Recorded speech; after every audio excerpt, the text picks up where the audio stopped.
कामधंद्यासाठी घराबाहेर पडलेल्या एका कष्टकरी शेतकऱ्याचा वाटेतच मृत्यू झाला असून गिरणा नदीच्या पात्रात बैलगाडी जात असताना पाण्याचा अंदाज न आल्याने खड्ड्यात बैलगाडी उलटल्याने वडनगरी येथील 55 वर्षीय शेतकऱ्याचा बुडून मृत्यू झाला आहे।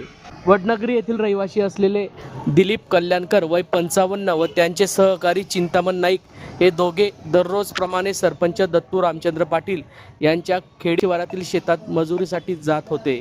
सकाळी 7:30 वाजेच्या सुमारास त्यांची बैलगाडी गिरणा नदीच्या पात्रात जात होती।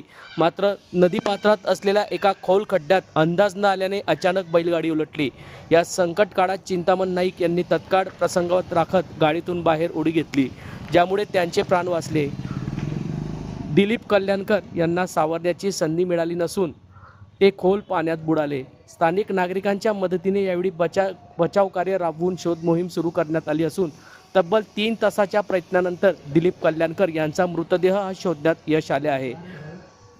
नदी पात्रातून मृतदेह यावेळी बाहेर काढण्यात आला असून नातेवाईकांनी एकच आक्रोश केला। 12 मे रोजी सकाळी 7:30 ही घटना घडली असून नदीपात्रातून मृतदेह बाहेर काढताच त्यांच्या नातेवाईकांनी एकच आक्रोश केला आहे।